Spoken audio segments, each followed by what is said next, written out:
हम बनबै छी दाल वाला पूरी। तो चना दाल के हम पूरी बनबै छी। तो देखियो हम दाल के की केलिए, एकरा हम फुला देलिए। तो हम रात में बनबै छियै तो हम दिन में फुला देने छलिए। आ एखन छान के निकाल लेलिए। आ ओइ के बाद हम ई लोहिया चढ़ेलिए, में तेल देलिए, जीर ध देलिए। आब एमे तेजपात दै छियै। आब एमे हम सूखा मिरचाई ध दै छियै। अभी जर गेलै, एमे दाल के ध दै छियै। आब एकरा एमे ध के मिला देलिए।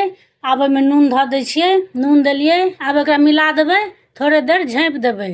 एमे सिद्ध भ जेतै दाल। देखो एमे दाल सिद्ध भ गेलै, रूखो भ गेलै आ सिद्धो भ गेलै। आ छुओ के देखा दै छी, देखो सिद्ध भ गेलै। अगर बेसी करो नहीं करबै दाल के, ज्यादा काल नहीं भुजबै, कमे काल भुजबै तो सिद्ध भ जाएत। अब एकरा निकाल दै छी। अब ए दाल के हम पीस देलिए, एमे मेही क के पीस देलिए। अब हम आटा सनै छी। आटा चाल देलिए, एमे नून ध दै छियै। अब एकरा मिला देलिए, एमे पानी ध दै छियै। अब एके बढ़िया से सान लेब। अब हम पूरी बनबै छियै से देखबै छी। अब एमे तेल ध देलिए, तेल को इमहर गरम होबे दै छियै।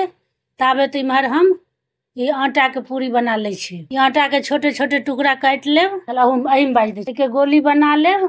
या जेना हम बनबै छियै अहिना बना लेब। आ एमे दाल के भर देबै। दाल जे भरब त दबा दबा के भर देबै, ज्यादा के दाल ध देबै। एकरा बढ़िया से चिपका लेब आ गोल बना लेब। अब एके पैरथन लगा के बेल लेब। आराम आराम से बेलब, कियाकि दाल रहे छै, फूटो के डर रहे छै। एके बीच में हल्का हल्का बेलब आ साइड में कनी जोरो लगा देबै आ आराम आराम से बेल लेब। अभी पूरी जे बेलब त ज्यादा मोट नहीं बेलब, पातरे बेलब। आ तेल गरम भ गेलै, में पूरी के ध दै छी। आब एके उल्टा दै छियै आ बीच बीच में उल्टाबैत रहबै। देखो ई पूरी बन गेलै। अब एकरा हम एमे निकाल देलिए।